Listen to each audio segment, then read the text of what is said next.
Começa agora o programa Hora e a Vez da Pequena Empresa, sempre levando para você muitas informações e atrações. O professor Ricardo Rocha fazendo uma análise do atual cenário econômico e político nacional. Ainda temos a primeira edição do IRI Diálogos, evento que se dedicou a debater caminhos para o Brasil, em um bate-papo com Ciro Gomes, e o lançamento do livro Curso de Arbitragem, ocorrido esta semana. Tudo isso e muito mais. E nesta semana o presidente do SINP, Joseph Cury, recebe o professor de Relações Internacionais da FAAP e da PUC São Paulo, Carlos Gustavo Poggio. Fique conosco.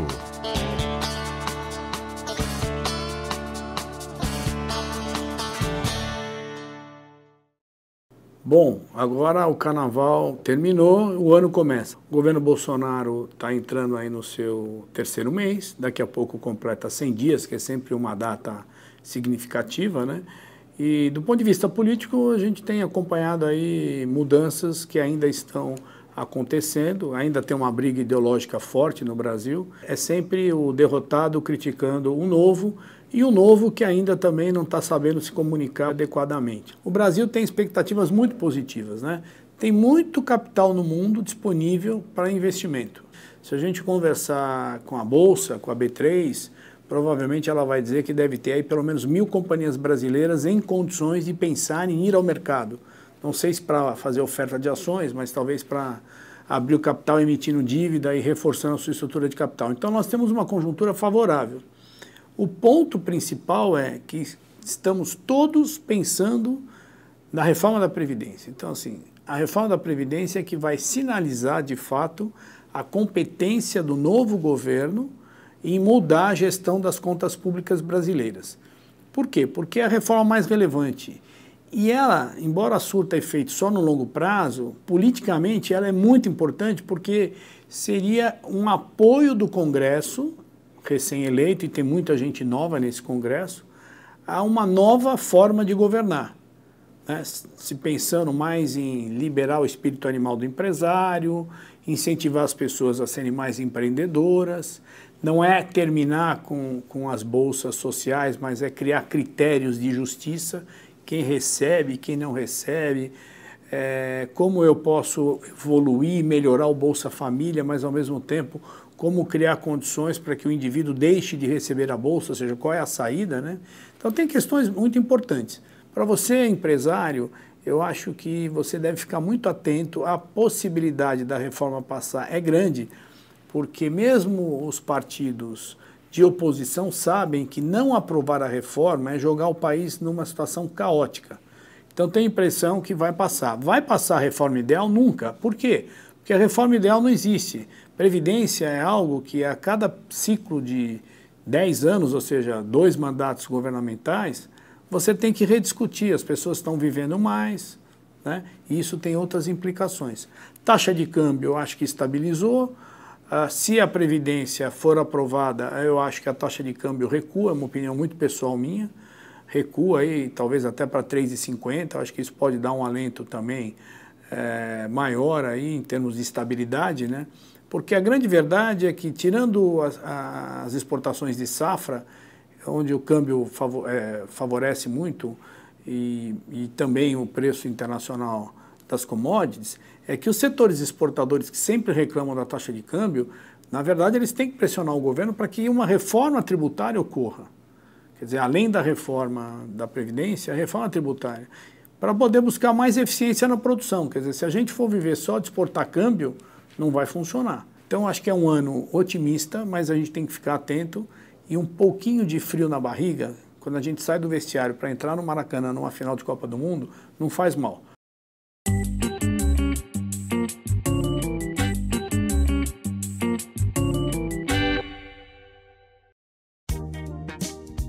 No dia 12 de março foi realizado no IBMEC São Paulo o lançamento do livro Curso de Arbitragem pela editora Revista dos Tribunais, obra coordenada por Guilherme Setoguchi e Daniel Levi, que contou com a participação de outros 16 autores de reconhecida atuação.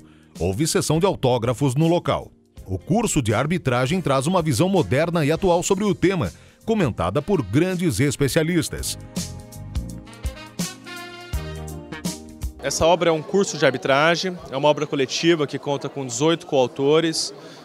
Nós procuramos tratar de todos os temas envolvendo a arbitragem, né, que é um método alternativo de solução de controvérsias, uma alternativa à solução por meio do judiciário.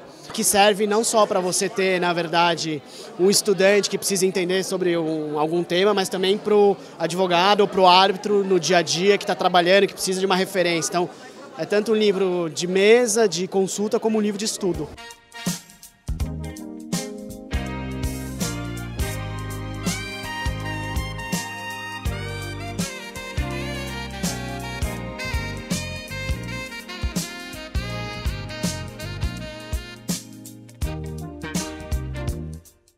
Na última segunda-feira, dia 11 de março, o Instituto para a Reforma das Relações entre Estado e Empresa, IRI, realizou a primeira edição do IRI Diálogos, evento que se dedicou a debater profundamente os caminhos para o Brasil a partir da perspectiva de um convidado ilustre.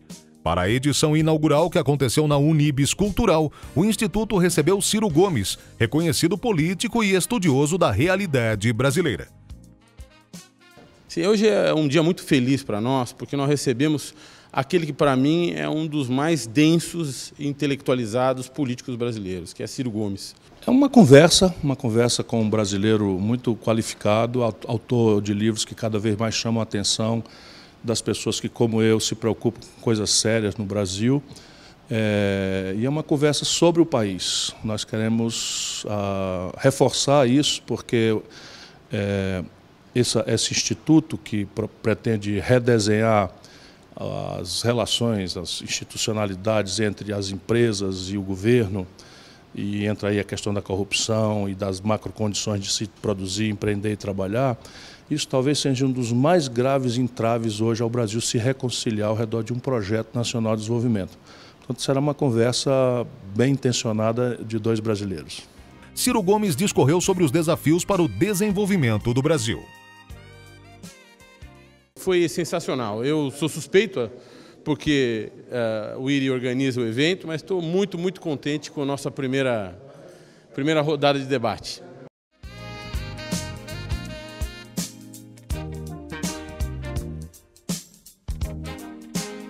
Até o dia 28 de abril, o CEAGESP recebe o Festival de Camarão em Massas.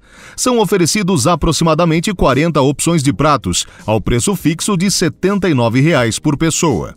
Espaguete, penne, rondelli, ravioli, nhoque, lasanhas e pizzas são alguns dos itens sempre presentes no evento. Uma farta mesa de saladas e antepastos, queijos e pães também fica à disposição do público.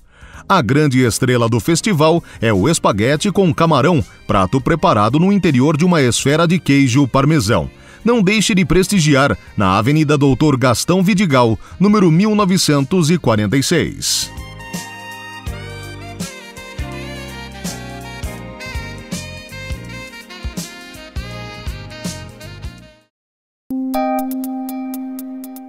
Entrevista da semana.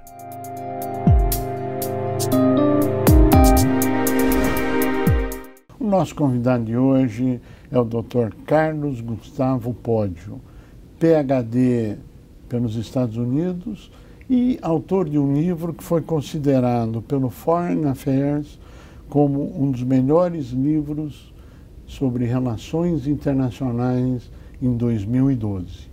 É um prazer tê-lo conosco. Prazer é meu de estar aqui. Já que nós estamos falando de relações internacionais, você é um homem laureado, além dos vários títulos, cursos que é responsável. Qual a sua avaliação da relação Brasil-Arábia Saudita? O Brasil ele costuma ter uma boa relação com esses países árabes, em geral, tem inclusive não só com a Arábia Saudita, mas com outros países árabes, até em virtude da própria imigração em São Paulo, no Brasil em geral, e da influência cultural, histórica, que esses países têm no Brasil, e portanto tem uma relação positiva com esse país. Ocorre que tivemos um pequeno problema recentemente com relação à Arábia Saudita, que avalia-se que tem a ver com a questão da decisão ou pelo menos a anunciada decisão do governo Bolsonaro de mudar a embaixada brasileira em Israel, né, para Jerusalém. Isso é um tema muito sensível para esses países e avalia-se que teria sido uma retaliação da Arábia Saudita a essa decisão do governo brasileiro. Me parece que já há, portanto, dentro do próprio governo, alguns indivíduos repensando esta decisão, porque é uma decisão que tenta imitar o que o Trump fez nos Estados Unidos, né? E nos Estados Unidos, essa mudança, esse debate sobre a embaixada americana ser ou não em Jerusalém, esse é um debate importante, relevante. Muitos candidatos republicanos levam isso para a campanha. O próprio Obama chegou a falar que faria isso, ou pelo menos reconheceria Jerusalém como capital de Israel, mas antes do Obama, o Bush, o Bill Clinton, isso é um tema histórico dentro dos Estados Unidos, porque tem um eleitorado evangélico bastante participativo e que pressiona, né, para essas questões, e um lobby também judaico dentro dos Estados Unidos que também faz essa pressão. No Brasil, não é um debate tão presente para nós, né? Não é uma questão relevante, algo que não apareceu em nenhuma campanha brasileira até recentemente. E a gente está vendo que essas decisões muitas vezes podem ter algum custo, né? Que possivelmente tem afetado o cancelamento dos pedidos de frango e suínos halal que o Brasil exportava para o Oriente Médio. Exatamente. Vamos complicar um pouquinho mais, vamos falar Brasil-China. Com a sua avaliação? Aí nós temos uma relação crucial do ponto de vista do Brasil, né? A China, desde o começo dos anos 2000, tem se tornado um dos países mais importantes no comércio internacional, ultrapassou os Estados Unidos como principal parceiro comercial brasileiro. A China é hoje o principal parceiro comercial brasileiro, compra principalmente commodities, né, produtos que o Brasil vende como soja, minério de ferro.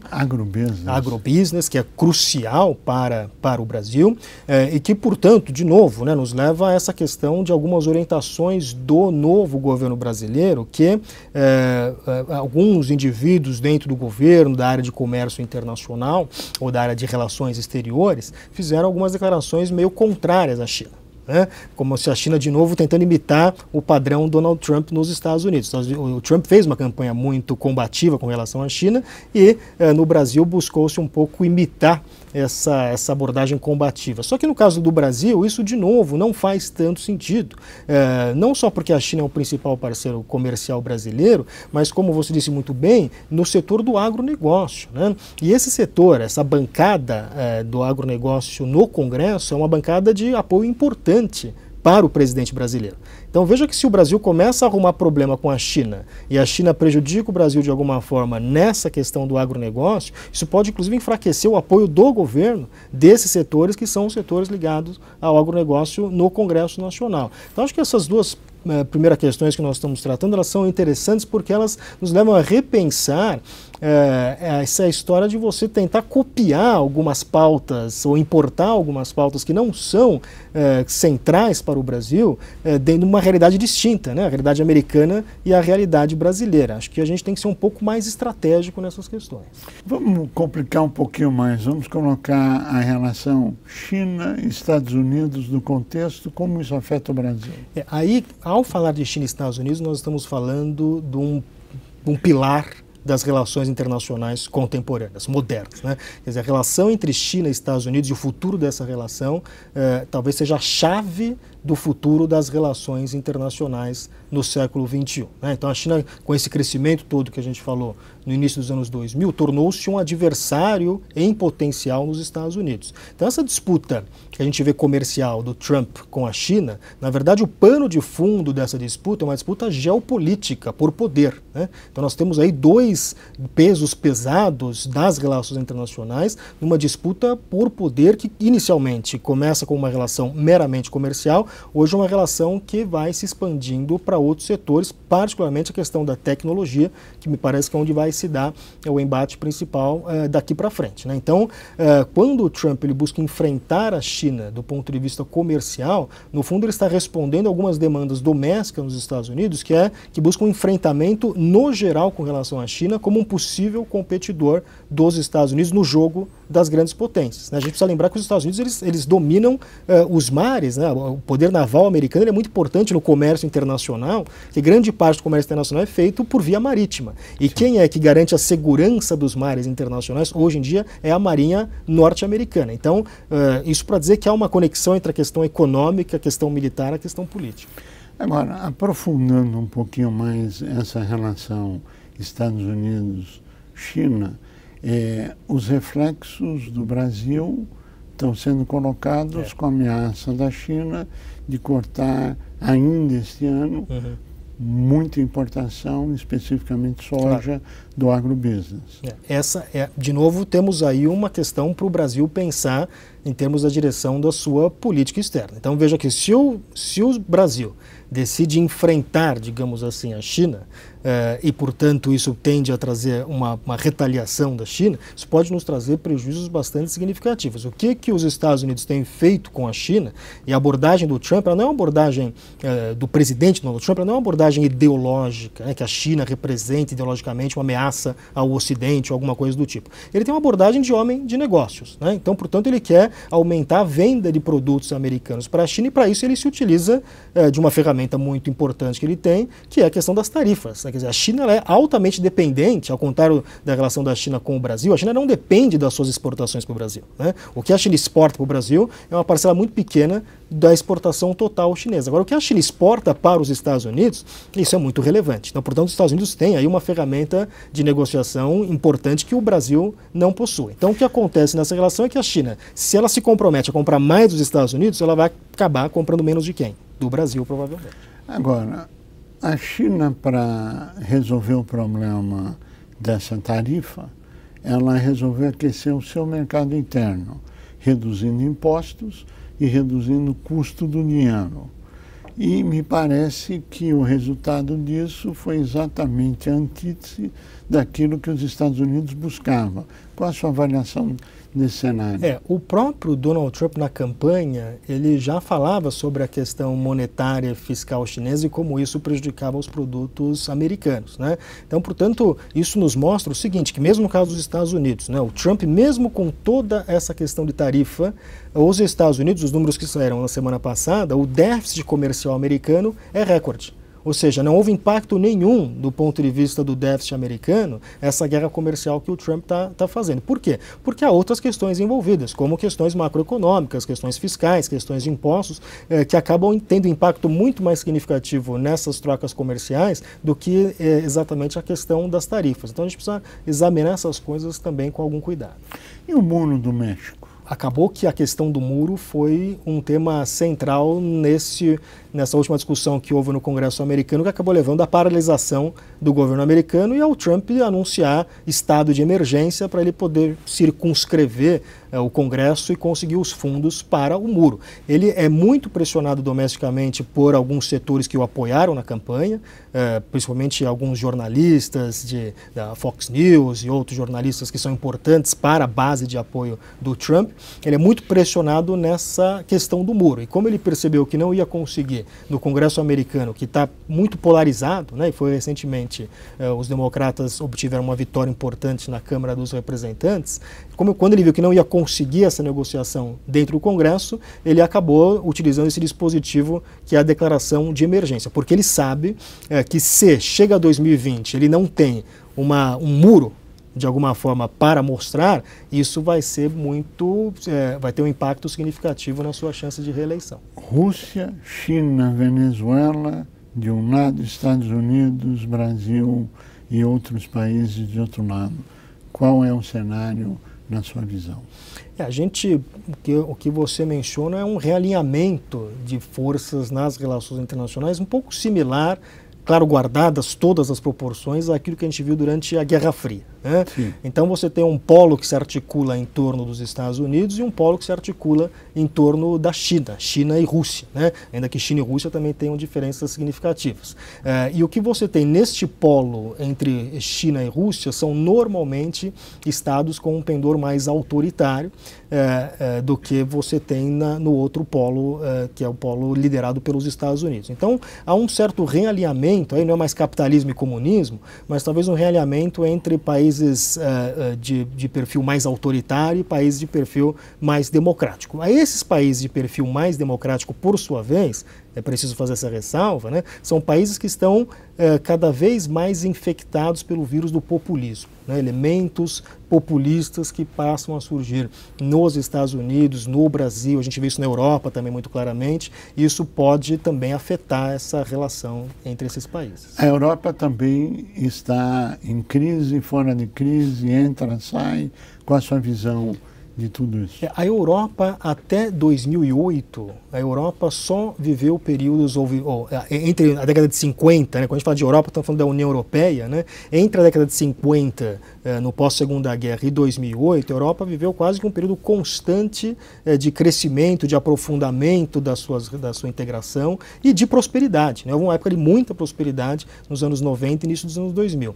Isso é interrompido com a crise de 2008. Então, a partir de 2008, quando a gente fala de Europa, a gente não fala mais de integração, mas passamos a falar de desintegração, né? Então você tem um processo de desintegração que se dá primeiro com a questão da Grécia. A Grécia é o primeiro país a entrar numa crise profunda após 2008. Começa a se falar da Grécia deixar o euro, né? Houve essa discussão, né, em 2008 e agora temos o Brexit, né? Então pela primeira vez, simbolicamente, além das questões práticas do Brexit, simbolicamente é importante porque é a primeira vez que um país deixa o processo de integração europeu. Então, todo esse cenário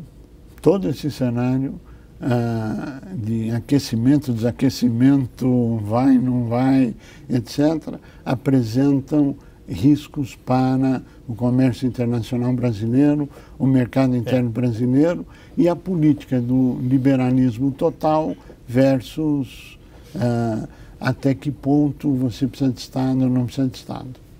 Eu acho que apresenta riscos principalmente porque o Brasil, creio que perdeu o bonde em termos de discussões de comércio internacional. Quer dizer, o grande momento de ouro da discussão para a liberalização e abertura comercial que o Brasil deveria ter tido era meados dos anos 2000. O Brasil não fez e não faz um acordo comercial importante, relevante há mais de 20 anos, né? Em grande parte em virtude de algumas restrições impostas pelo Mercosul. Hoje o cenário é completamente distinto. Algumas pessoas já começam a apontar que o próprio processo de globalização pode entrar numa regressão. Então, portanto, o contexto para o Brasil buscar acordos de liberalização comercial é muito mais restrito do que era há alguns anos atrás. O Brasil está chegando tarde na festa.